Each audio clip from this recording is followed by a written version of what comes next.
Please, just come back to me. You don't beg for love, not if it's real. When I first met Tracy, I never imagined how much she would change my life. Back then, I was just a single dad trying to juggle raising Emma and managing a busy service department at D'Amico Lincoln Ford. Tracy had this magnetic charm, an effortless confidence that drew everyone in, but it was her warmth toward Emma that truly melted my heart. It wasn't long before our casual lunches turned into long conversations about dreams and shared ambitions. Looking back, I think we both found in each other something we'd been searching for, a sense of belonging. For me, it was a chance to rebuild after the heartbreak of Emma's mother leaving. For Tracy, it was an opportunity to create a life that felt real, away from the bright but empty allure of Hollywood. Together we built a family, blending our lives seamlessly, most of the time. Valentine's Day, Tracy said, settling into the chair opposite me. I signed us up for paradise. And I chose Hero for myself. I took a slow sip of bourbon and gave a slight nod. I was still trying to warm up after the brisk walk from Gibson's to Division Street. The temperature had dipped to 5 degrees, but with the wind chill, it felt closer to -2. I had planned a romantic Valentine's dinner for Tracy, but when she saw where we were heading next for karaoke, she couldn't contain her excitement, bouncing up and down and clapping her hands. Tracy loved singing in public. Chicago winters, damn, I thought to myself for what seemed like the millionth time. The Dive on Division had just opened a month ago, and karaoke was held every Thursday night. It was our first Thursday visit, though we had come by a few times since its grand opening. Division Street, in the heart of Chicago's Gold Coast, had long been a vibrant spot, home to many bars and some restaurants. Since the pandemic had subsided, however, it had truly come to life. It had become a dynamic counterpoint to the Viagra Triangle, the area of the Gold Coast where State Street, Wabash Avenue, and Rush Street meet, and iconic spots like Gibson's Steakhouse and Hugo's Frog Bar had long dominated. The Dive had gone through several changes over the years, the most recent being a short-lived Mexican restaurant. It lasted less than a year before transitioning into the Dive on Division. Our condo on North Michigan Avenue was only a block away, making Division Street, along with the Viagra Triangle, our usual go-to for drinks or dining. Most of the time, Emma, my daughter, was with us. But tonight, I had planned the perfect Valentine's dinner with Tracy and, selfishly, wanted to surprise her with karaoke. Emma was staying the night with Tracy's parents, Al and John D'Amico, who owned a condo on the building's top floor. Nick, the Dive's owner, took the microphone and announced that karaoke would start in 15 minutes. Tracy excused herself to the restroom, leaving me to pull up the lyrics to the song she'd chosen for us. I knew it by heart, but no one wanted to make a fool of themselves on stage. Back in the 70s and 80s, my parents had been huge fans of a particular style of rock that mixed musical theater with classic rock. The thing that drew them in was a songwriter named Jim Steinman. He wasn't your average writer. It was widely known that a renowned music producer once told him he had no idea how to write music. That's one reason it took Steinman and Marvin Gaye, a.k.a. Meatloaf, nearly 3 years to get their concept album Bat Out of Hell sold. One of the tracks on that album was Paradise by the Dashboard Lights. A few years ago, when Tracy was looking for a duet song, I showed her a video of Meatloaf and Carla DeVito performing, and she instantly loved it. That song became our karaoke go-to. It also led Tracy to discover Holding Out for a Hero, written by Steinman for Bonnie Tyler in Footloose. Tracy Connery, née D'Amico, is stunning, tall, slim, and blonde, with a toned physique from daily workouts and a 32E bust. She earned an MFA in musical theater from Northwestern and moved to Los Angeles to pursue fame. However, despite her looks and talent, she quickly realized that competition was fierce. She booked a few commercials and a small role on NCIS, but after losing out on a role in Law & Order, she reconsidered her career. She had a deal with her parents to support her for 2 years, but after that, she decided to return to Chicago if things didn't work out. 2 years later, she chose to stop chasing stardom and join the family business. I'm Coy Connery, Fixed Operations Director at D'Amico Lincoln Ford, overseeing service, parts, and the body shop. I met Tracy 3 years ago through her work at D'Amico Porsche Jaguar, where she manages payroll for the family's dealerships. I was a single father to a 2-year-old when we crossed paths. My daughter Emma's mother, Caroline, and I had been high school sweethearts. She was excited about motherhood, but struggled after Emma was born. One day, I came home to find that Caroline had left, taking all her things. A heartbreaking confrontation with her mother made it clear that Caroline had chosen to walk away from both Emma and me. I filed for full custody and won. Caroline signed away her parental rights in exchange for me not seeking child support. Life was tough, but with the help of our neighbor, Mrs. Grunwald, who adored Emma, we managed. Mrs. G babysat Emma while I worked and kept our rent low in the Logan Square neighborhood. Without her, I don't know how I would have coped. At 23, I'd been a service advisor for less than a year when the service manager left abruptly. I proposed a 6-month trial for the position with no raise, agreeing to step down if I didn't meet expectations. Al D'Amico, the owner, agreed to the deal, and after proving myself, I was promoted. Al trusted me, and over time, I became the fixed operations director, growing the dealership into the largest Ford and Lincoln service center in the Midwest. Tracy had been in Hollywood when I was dealing with my family situation, but when she returned to Chicago, Emma was already 2. Thanks to my job, we had a comfortable life, with Mrs. G watching Emma during the day while I bonded with her in the evenings. Though I knew about Tracy through Al, we didn't interact much until she came back to Chicago. The first time Tracy stepped into the service department at DLF, there was an instant connection between us. I asked her out for lunch, and from that moment, we both sensed there was something special. On our third date, we passed a bar in Wrigleyville with a karaoke tonight sign. Tracy dragged me inside. She quickly signed up for a song, and I followed suit. When she was called to the stage, she performed Cher's Believe and absolutely nailed it. I already knew she could sing, but she was far more talented than I expected. Afterward, she returned to the table with a mischievous smile, leaned in to kiss me, and whispered, "Performing in front of a crowd really gets me going." I was up next, singing Chris Isaak's Wicked Game. I wasn't a professional singer, but I could hold my own. After finishing, I returned to the table to find Tracy breathing heavily, her eyes wide with excitement. She grabbed my hand, pulling me out of the bar before her second song. Back at my place, she wasted no time, pulling me into a passionate kiss as soon as we entered. We made love urgently, but satisfyingly. It was the most intense experience of my life, and we didn't stop until well after midnight. The next morning, after a quick stop to see Emma, Tracy and I headed out. Mrs. G jokingly told me she almost called the police, but we both laughed it off. I had heard nothing the night before. 3 months into our relationship, I introduced Tracy to Emma, and they immediately clicked. Tracy loved Emma like her own daughter, and people often mistook Tracy for Emma's mom. Tracy never corrected them.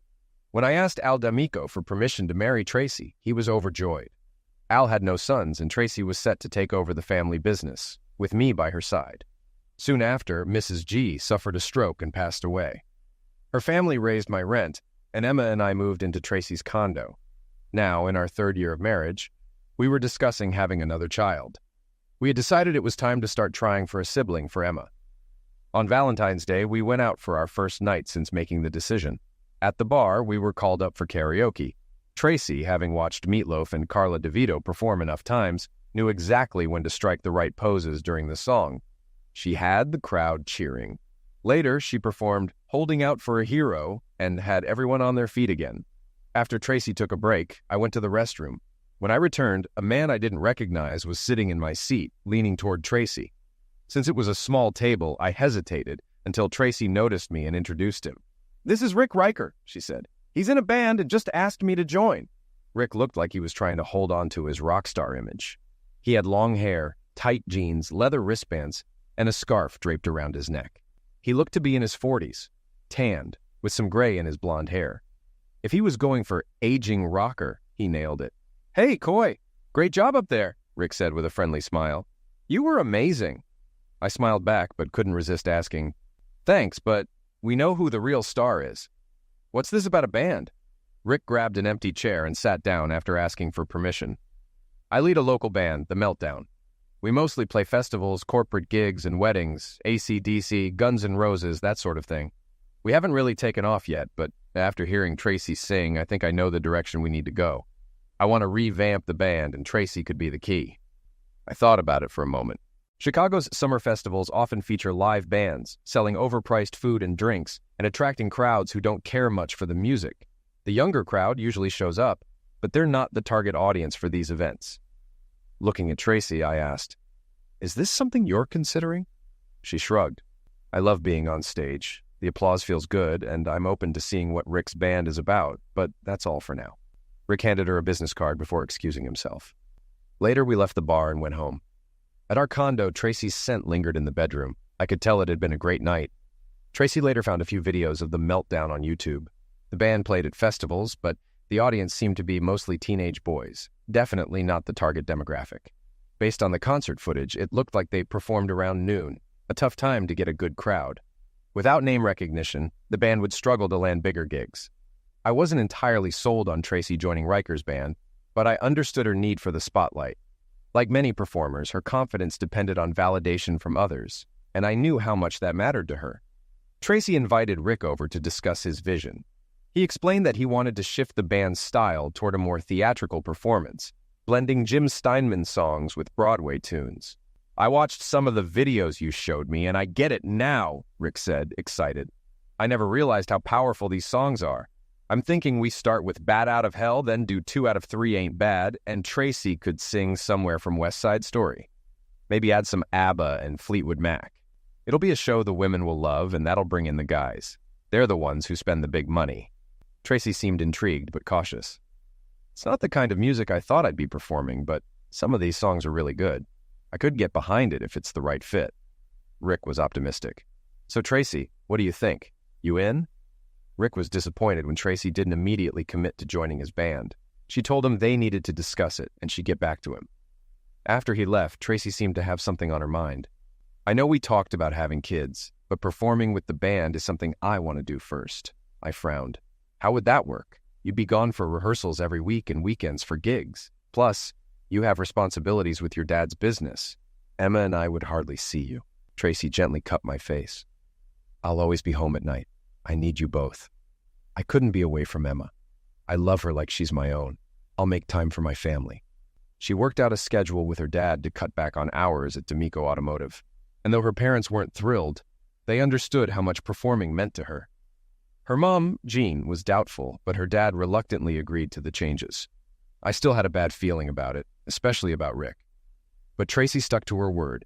She kept rehearsals short, usually wrapping up by 7 p.m., and was home every night to kiss Emma goodnight. As spring approached, the band began to solidify their set and recorded some videos, which they uploaded to YouTube. They started reaching out to festival organizers in the Chicago area. It didn't take long for festivals to show interest. They weren't getting prime evening slots yet, but the new direction was paying off. By mid-June, they had regular bookings at 4 o'clock and 6 p.m., with a few performances at different festivals each weekend. It wasn't the coveted 8 p.m. time, but it was a big step up from noon. Then came the break they'd been waiting for. In late June, the organizers of Taste of Wrigleyville asked them to fill in for another band, and the meltdown rocked the stage that night.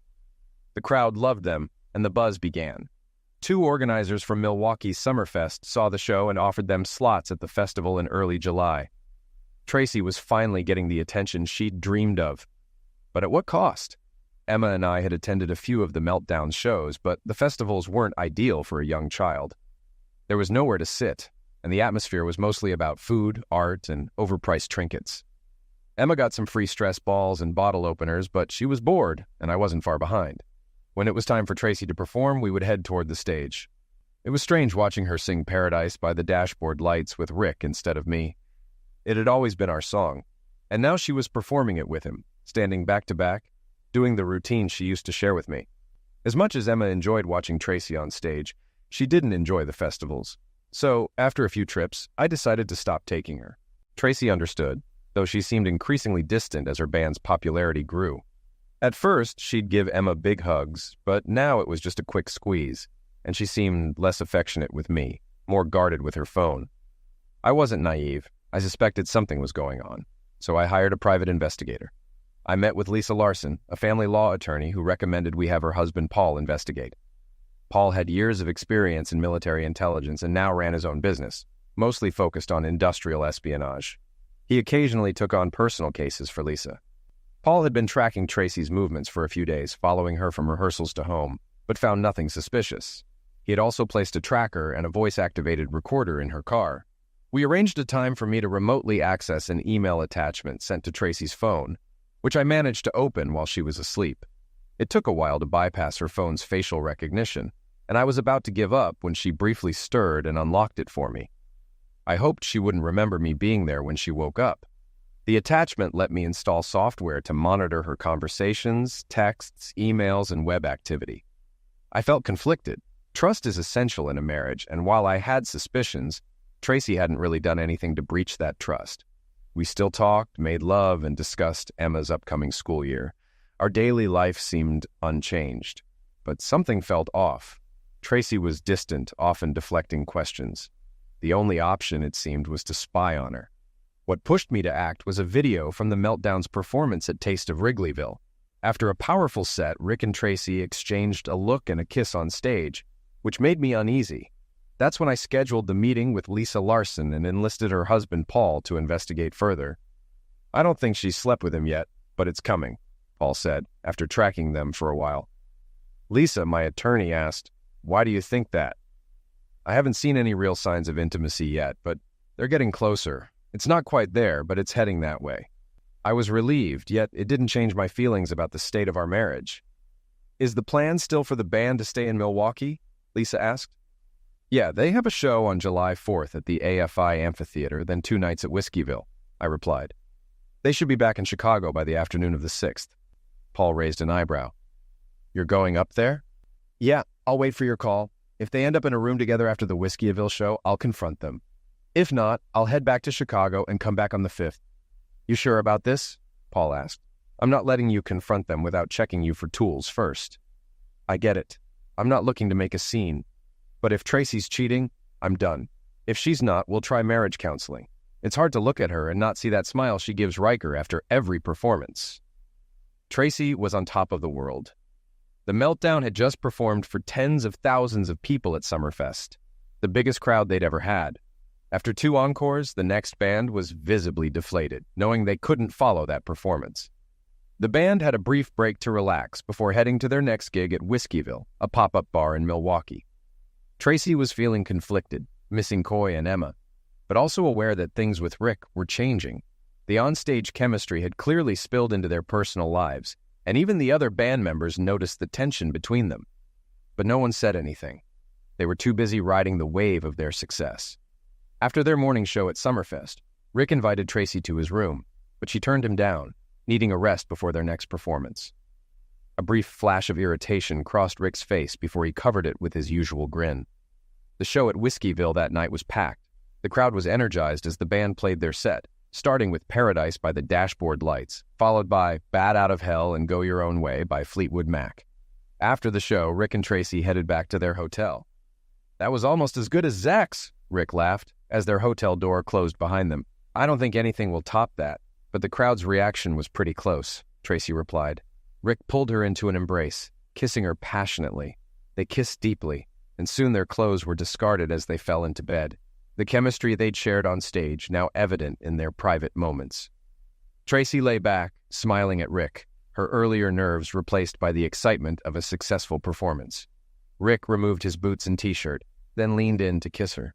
As the moment unfolded, Tracy suddenly felt a wave of doubt. "What am I doing?" she thought. "I shouldn't be here." The knock at the door interrupted their moment, but Rick ignored it, hoping it would go away. When it persisted, Tracy urged him to answer. Reluctantly, he stood up, his frustration evident, but he didn't care about his arousal. Through the peephole, Rick saw a middle-aged man, and before he could speak, Coy shoved past him into the room. Coy's eyes locked on Tracy, who was half unclothed on the bed. Shock and guilt flashed across her face. "No, Coy, this isn't what it looks like," Tracy pleaded, her voice trembling. Coy wasn't having it. "Really? Because it looks like you were about to sleep with him." Tracy broke down, gasping for air. "Let me explain. I wasn't going to... Please, forgive me." Coy turned away, visibly disgusted. "She's yours now. I want nothing to do with her. Good luck, rock star," he said, the last words stinging Rick deeply. For years, Rick had struggled to make a name for himself in music, and Coy's jab cut through him. Paul nodded at Coy as he left the room. "You good?" he asked Rick. "No, but I will be," Rick muttered, a plan already in motion. I picked Emma up from the neighbors and started packing. Thankfully, Al and Jean were in Milwaukee, so I didn't have to face them. I knew Tracy and the band were at Whiskeyville, but I stayed away, not wanting to interrupt what was happening. If Tracy ended up in Rick's room, there was nothing I could do. I packed everything Emma and I owned, planning to stay in a hotel and then meet with Lisa Larson in the morning to begin the divorce process. My last stop was the hardest, meeting my father-in-law. I had an American Express card in my name only, so Tracy couldn't track me that way. As for our joint account, I'd take my half, and I'd leave the house to Tracy. It was a gift from her parents anyway. I emailed Emma's school, explaining I needed to take her out of town due to an emergency. Tracy was listed as an authorized contact, but Emma wasn't formally adopted, something we had planned to do once we had a child together. Thank God we hadn't finalized it yet, I thought. One less complication. That night, I tried to explain things to Emma. She cried, asking me to apologize to Tracy. Trying to explain infidelity to a child was impossible. It tore me apart to hear her cry for the mother she knew. The next morning, after a sleepless night, I met Lisa Larson and gave her the green light to file for divorce. She already knew about Tracy and Rick, and after some paperwork, I left her office and headed to D'Amico Automotive. Al greeted me with anger and worry.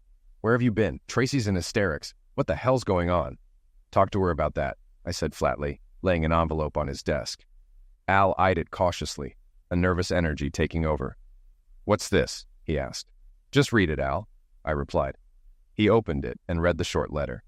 Effective immediately, I resign my position as Director of Fixed Operations for D'Amico Lincoln Ford. Al was stunned. His eyes welled up. "No, this isn't happening. You're my best employee. My son-in-law. We can fix this. We can get through it." I shook my head. "Not anymore. I'm leaving Chicago with Emma. We'll figure out where we're going, but we're done here." I turned to go, glancing back. "I'll miss your family, Al," I said quietly, as I left the office for the last time. Al D'Amico stormed into the condo, his anger unmistakable as he saw Tracy's car parked outside. He knew she was there. His voice echoed through the house, demanding to know where she was. Jean, startled by his intensity, rushed in asking what was going on. Al snapped, demanding to know where his daughter was. Tracy, appearing weak and devastated, slowly emerged, her face swollen from hours of crying. It was immediately obvious how much she was hurting. Al's anger turned to interrogation. He wanted to know what had happened between her and Coy. Tracy broke down, admitting that Coy had seen something that upset him, leading him to threaten a divorce.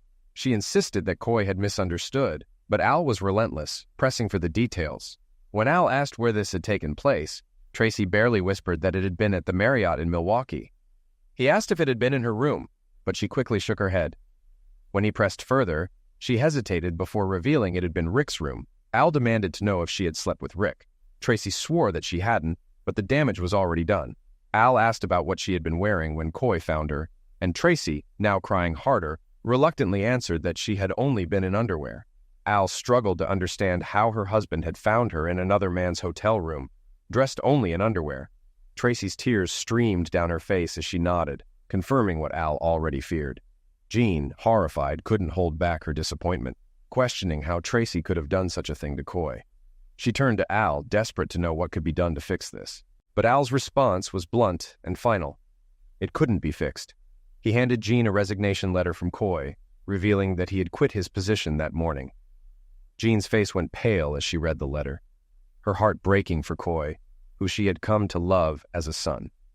She had always adored Emma, and the thought of losing both of them was too much to bear.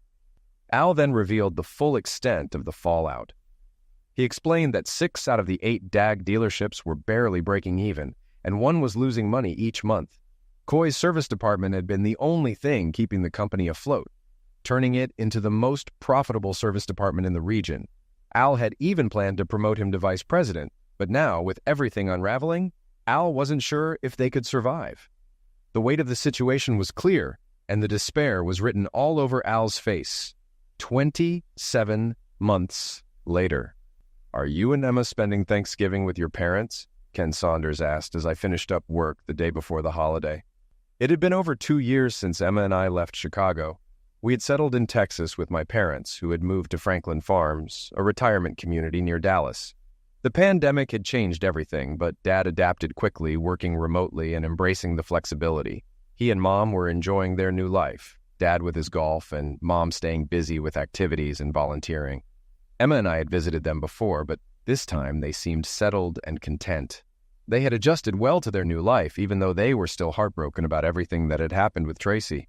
I'd told them the full story on our first night there. "She really loved you. What happened?" my mom asked, a trace of blame in her voice. I guess she didn't love me as much as you think, I said quietly. I would never cheat on her, but she didn't feel the same. Did it start when she joined that band? I don't think she was cheating before that, but who knows? Tracy had found us, of course. I'd blocked her and only communicated through my lawyer. She showed up at my parents' place, and my mom invited her in. Tracy, I'm so disappointed, Mom said, shaking her head. How could you cheat on Coy? I don't even know how it happened, Tracy confessed, looking lost. I never meant for it to go this far. Mom suggested therapy. Tracy agreed, saying she would start next week. Then she asked, Do you know how long Coy plans to stay here? I'm hoping he'll go to marriage counseling with me. Mom looked at her sadly.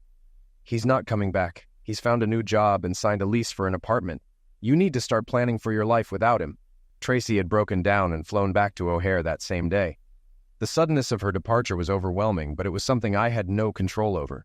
We were planning to spend Thanksgiving with Ken and his family. They had hosted their Thanksgiving meal at the clubhouse every year since moving to Texas, and this year would be different. It would be Mom's first attempt at preparing a Southern-style Thanksgiving dinner, complete with cornbread for the stuffing, or dressing, as they called it down here. Ken and I had been fortunate to find each other. Bullard Motors, located in Bullard, Texas, just outside Tyler, had been growing along with the surrounding area. Tyler had expanded significantly over the years, with its population increasing from 75,000 in 1990 to 110,000 today. The surrounding communities, including Bullard, had been growing even faster. Ken had owned the dealership for over 30 years, but it was clear he hadn't kept up with the rapid growth around him. The Ford Lincoln Mercury sign above the building still stood, despite Mercury having gone out of business in 2010. I had found a job listing for a service manager position on Indeed.com and, rather than applying online, decided to visit Bullard in person to get a feel for the dealership. The dealership was clean, the service department seemed well kept, but nothing about the place really stood out, except for the fact that the wait for an oil change was 2 days. I met Ken, the owner and general manager, who was intrigued by my decision not to apply online. I explained that I was concerned he might think my resume was too good to be true. When I handed him a printed copy, I could see his surprise as he read through it. After looking me up on the Ford dealer portal, Ken seemed even more taken aback by my credentials. He couldn't understand why I would want to work at his dealership. I explained that after catching my wife cheating, I'd moved down to Texas with my daughter to be closer to my parents. It wasn't a glamorous reason for relocating, but it was the truth. Ken asked about the situation with my daughter, and I clarified that my ex-wife wasn't Emma's biological mother, so she had no legal say in custody. We shared stories about dealing with infidelity. Ken himself had been through a similar experience with his first wife. He was in a good place now, but it had been a long and tough road to get there. During the tour of the service department, I was asked what I would change. My answer was simple: just about everything. I knew I could turn the operations around and turn the department into a profit center. But I was honest about the challenges ahead. It wouldn't be cheap, and I would need a contract with clear benchmarks. I also made it clear that the pay would come when I hit those targets, substantially more than the offer on the table. The following week, I started my new role as the service manager at Bullard Motors, which would soon be rebranded as Bullard Ford Lincoln once the new sign arrived. That was over 2 years ago. As Thanksgiving approached, I asked Ken if his family would be gathering at his house. He shared that his children and grandchildren were coming in for the holiday. Ken had managed to expand his home with the success of the dealership, allowing him to accommodate the entire family for the first time in years. Ken seemed genuinely grateful for me and our partnership. He said that one of the things he was most thankful for was my arrival in his life. The sentiment wasn't lost on me. As we stood there, we both noticed the lot next door where construction had begun a month earlier. Graders had been leveling the land, but no one knew exactly what was being planned. The county had only issued a permit for grading, but no other construction could proceed without further approval. We both found it odd that there had been no rumors or information about what was happening, though Ken speculated that the lack of buzz meant it was probably nothing exciting. I laughed at the thought of a Hooters or dance club going up next door, but the idea did raise a point. Such a place could actually be a selling point for recruiting auto technicians, given the lack of such businesses in the area. Thanksgiving at the Connerys had gone well. Mom's first attempt at cornbread dressing was a little dry, but the turkey was perfectly cooked, and the meal was a success overall. As we settled in for a quiet evening, the doorbell rang unexpectedly. My father answered the door and returned with a surprise: Al and Jean D'Amico, my ex-in-laws. It had been over a year and a half since my divorce from Tracy, and seeing them again caught me off guard. Tracy had signed everything without contesting anything. The divorce had been straightforward. No alimony, no spousal support, and I had signed over the condo to Tracy, as it had originally been a gift from her parents. Their visit was unexpected, and I had no idea what they wanted after all this time. I didn't need to attend the divorce hearing in person, and I chose not to. Lisa Larson told me Tracy and her parents were there, and that Tracy had cried throughout the proceedings. Her father had to help her out after it was over. I hadn't heard from anyone in the D'Amico family in almost 2 years. For all I knew, Tracy was now married to Rick Riker and had a family of her own. Al showed up unexpectedly at my father's house. I greeted him, and we headed to my father's den for a drink. After a few awkward moments, Al told me they were in Texas on business, and that he had hoped Emma and I would be at my parents' house for Thanksgiving. He looked away for a moment, clearly emotional, and said he and Jean missed us. I could see how much they had cared, and I couldn't help but feel the same. Al mentioned that while he knew I couldn't go back to Chicago or take my old job, he had sold all the dealerships. The ones that weren't losing money were breaking even, and the only reason he had kept them was for market share. But after I left, D'Amico Automotive's future became uncertain, and the company was sold off. The last one to go was DLF. I felt guilty, thinking I had been responsible for the decline, but Al reassured me that it wasn't my fault. I had done what I needed to do for Emma and me, and no one blamed me for that, not even Tracy. When I asked about Tracy, Al laughed and said she hadn't married Rick, or anyone else for that matter. She hadn't even dated.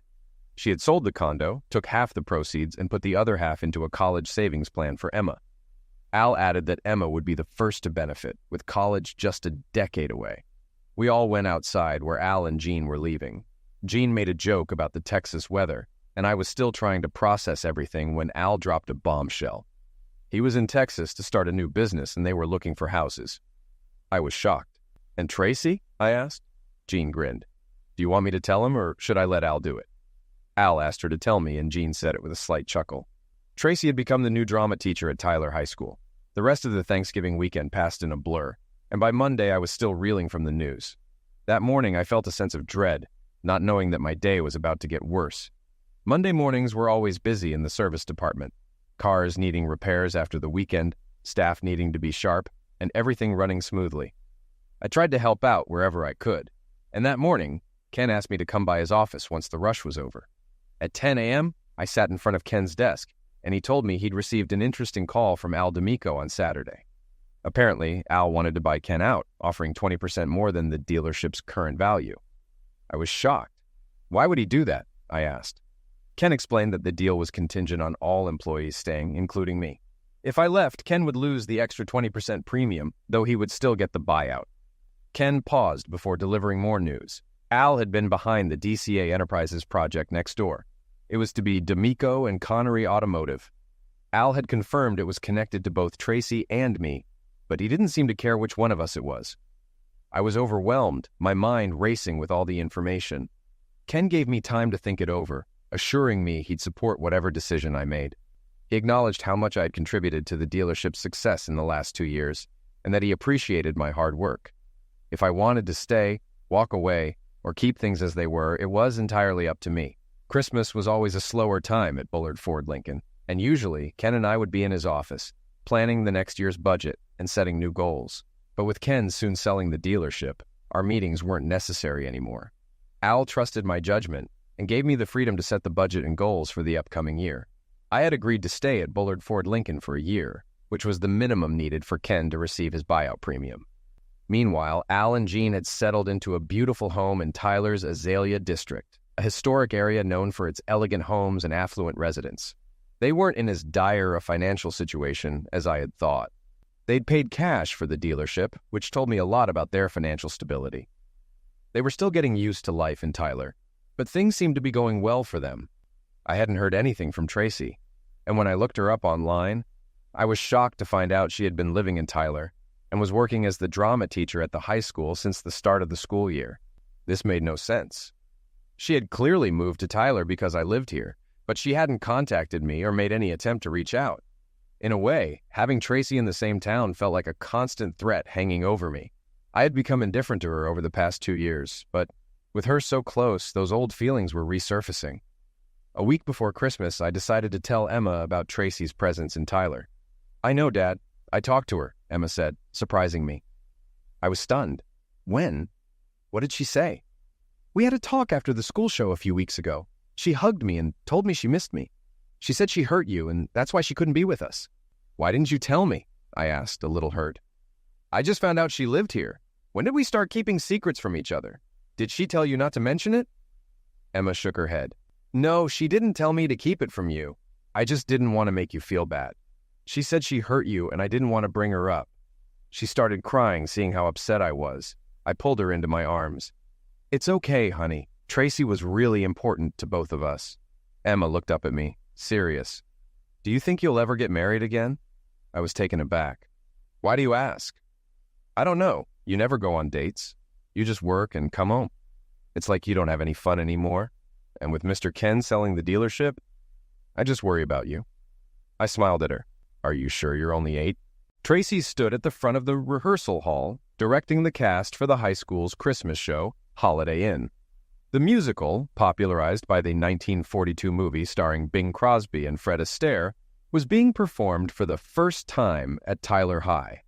The tickets had sold out in record time, and the final rehearsal was filled with teachers, staff, and students. When the show concluded with a standing ovation, Principal Dalton eagerly congratulated Tracy. "That's the best show the drama department has ever put on. Top notch," he said, genuinely impressed. Dalton had a soft spot for Tracy. He knew little about her beyond the basics. She was from Chicago, had been married, and was involved in some commercials years ago. He also knew that her father had bought the dealership in Bullard, which only added to her appeal in his eyes. "Here, these are for you," he said, handing Tracy 4 tickets to the final performance. "Thank you." Tracy smiled, taking the tickets. 2 were for her parents, and the other 2 she hoped to pass on. I was talking to Mark Thrasher, the parts manager, when I was paged to the service area. It wasn't unusual, but I knew this time was different. It meant something urgent was happening. When I arrived, I found my ex-wife, Tracy, standing there drawing looks of surprise from the service team. Even Wilma, who was known for her tough exterior, seemed taken with her. "Everyone, this is Tracy D'Amico. Tracy, this is Wilma, Wayne, Thomas, and Abe," I said, introducing her to the advisors. After shaking hands and exchanging pleasantries, Tracy asked if we could talk in my office. Once we were alone, she got to the point. "I know I'm not your favorite person, but I need a favor," she began. "What's the favor?" I asked, not sure where this was going. "Tyler High is performing Holiday Inn for their Christmas show, and I have front row tickets for the final night. I'd like to offer them to you and Emma." I hesitated, leaning back in my chair. "Tracy, I don't think this is a good idea. Emma told me she talked to you weeks ago, but I didn't even know you were living here. She's been keeping secrets, and I don't know why you never reached out to me." Tracy looked upset. "Coy, I never asked her to keep anything from you. I would never do that." I shook my head, frustrated. "But why come to Tyler, then? Why is your dad buying Bullard Ford? You've been here for months, and this is the first time you contact me. You have an agenda, but I can't understand what it is." Tracy smiled softly, her eyes filled with emotion. "Coy, I've always loved you. Being married to you was the best part of my life. I destroyed it. No one else did. If you hadn't caught us, I would have made the biggest mistake of my life, but I didn't. I've been through 2 years of therapy to understand what happened. I want to explain everything, but not here. This isn't the place." She pulled out the tickets and placed them on my desk. "All 4 performances are sold out, so if you don't want them, pass them on. But I really hope to see you and Emma there." With that, she stood up, gave me a final look, and left my office, leaving me with more questions than answers. As soon as Emma saw Al and Jean, she rushed toward them, practically leaping into their arms. Al lifted her up and held her tightly, while Jean wrapped both of them in a loving embrace. The 3 of them were overcome with emotion, tears flowing freely. Seeing them together brought a lump to my throat, and for the millionth time, I felt the sting of bitterness. I couldn't help but think about how she had taken this away from them. But this time, that familiar anger didn't hit as hard as it used to. Jean expressed her happiness about Emma's presence, saying she wasn't sure we'd come, but had been told by Al and Tracy that we would. I explained that I had left the decision to Emma. After discovering some video clips of Holiday Inn from a theater in Oak Brook, Illinois, she was hooked. Emma even picked out a new dress for the occasion. Jean couldn't help but compliment Emma, saying how beautiful she looked and how proud I should be. But I could tell Jean was also reflecting on how her own daughter had thrown away everything that could have been hers. Emma was entranced by the performance from start to finish. It was her first time seeing a live musical. At the end, when the cast came out for their bow, Emma was on her feet, clapping enthusiastically. When Tracy came out to take her bow, the entire audience erupted into applause. Tracy stood there, radiant, her smile growing as she noticed Emma in the front row. The moment seemed to amplify, and Tracy's tears began to fall as the curtain came down. After the show, Al suggested we go to Dakota's, Tyler's most expensive steakhouse, but I wasn't sure. Emma was getting tired, and it was getting late, but Al insisted. Emma, however, was excited at the thought of going, especially since it was her first time at the restaurant, and it was clear she wasn't ready to call it a night. So, despite my hesitations, I agreed, telling Al we'd meet them there. When we arrived, Dakota's was crowded as expected for a Saturday night during the holiday season, and we hadn't made reservations. But as always, Al worked his magic. I wasn't sure how he did it, but he always seemed to know how to get things done. Within minutes, we were seated, and I was starting to relax. The meal was excellent, and I couldn't help but praise Tracy for the performance. It was just as good as anything we had seen in Chicago. Emma was equally impressed, though she almost called Tracy Mom in her excitement, catching herself just in time. Tracy stood up suddenly, excusing herself and heading toward the restroom, looking as if she were on the verge of tears.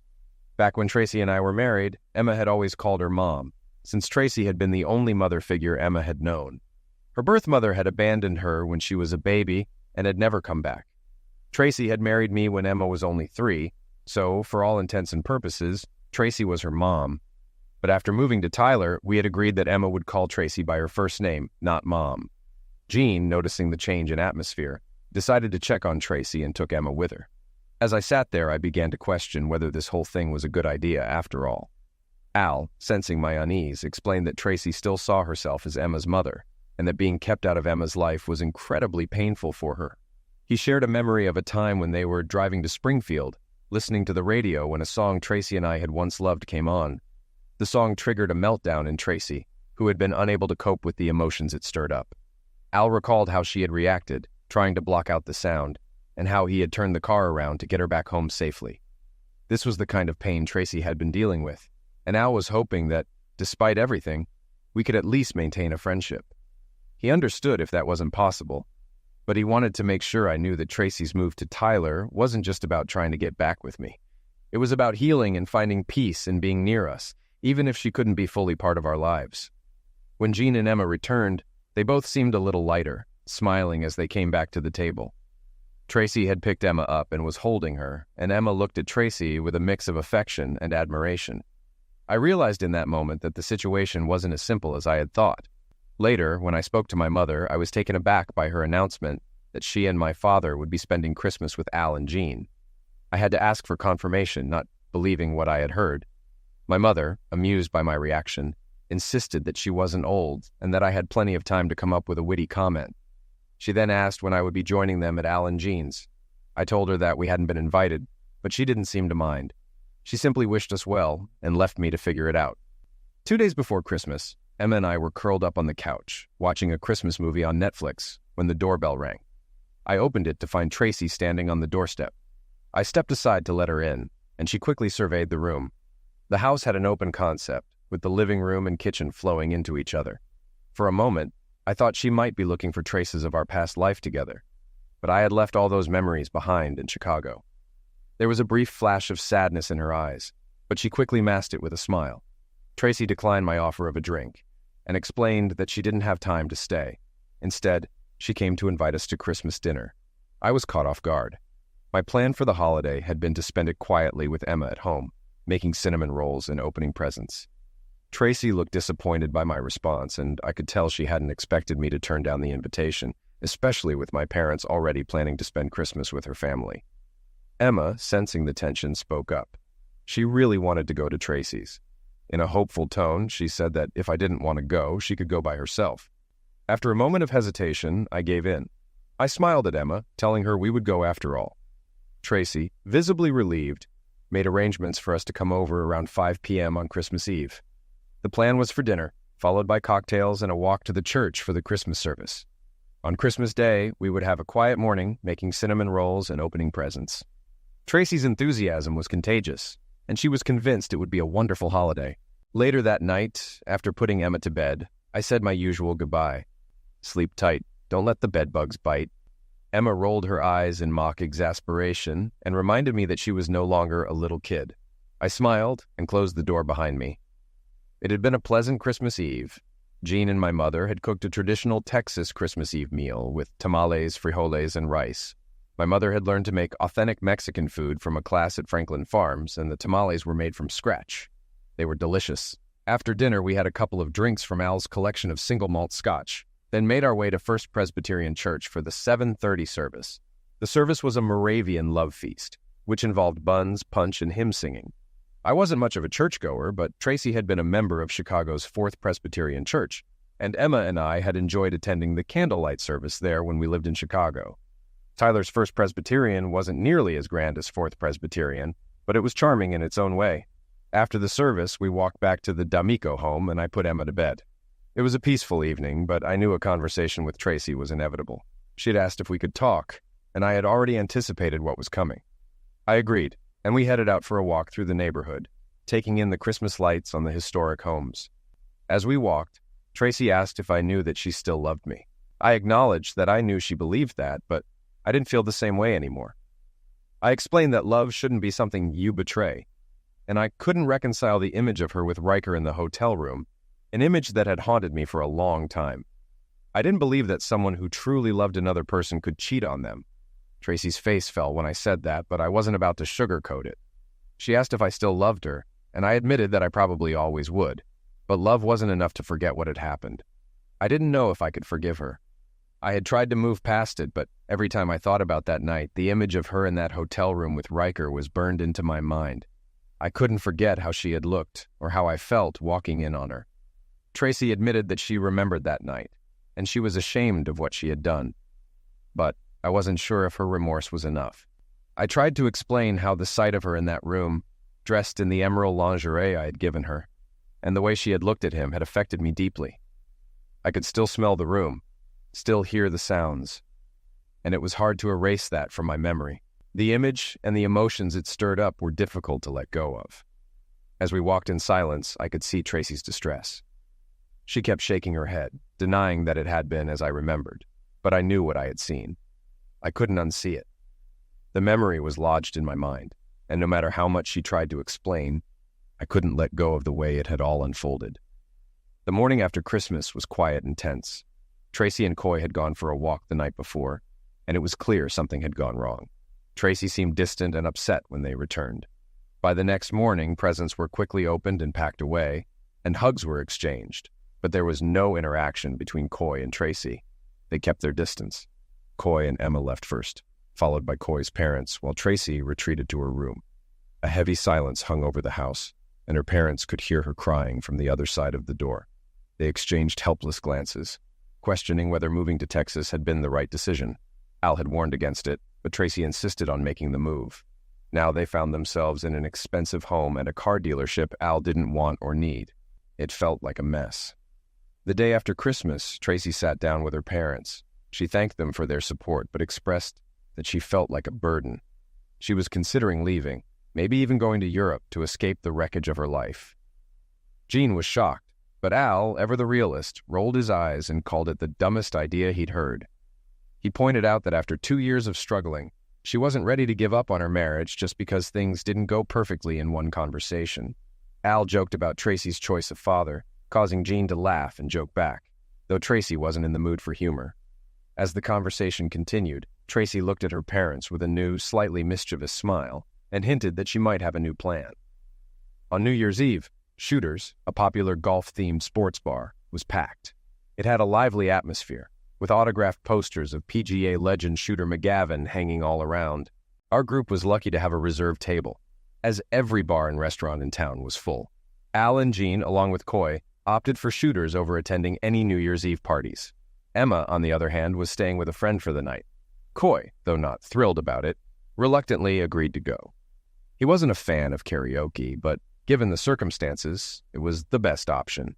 They had already endured a few painful renditions of Sweet Caroline and other karaoke classics when Tracy unexpectedly took the stage.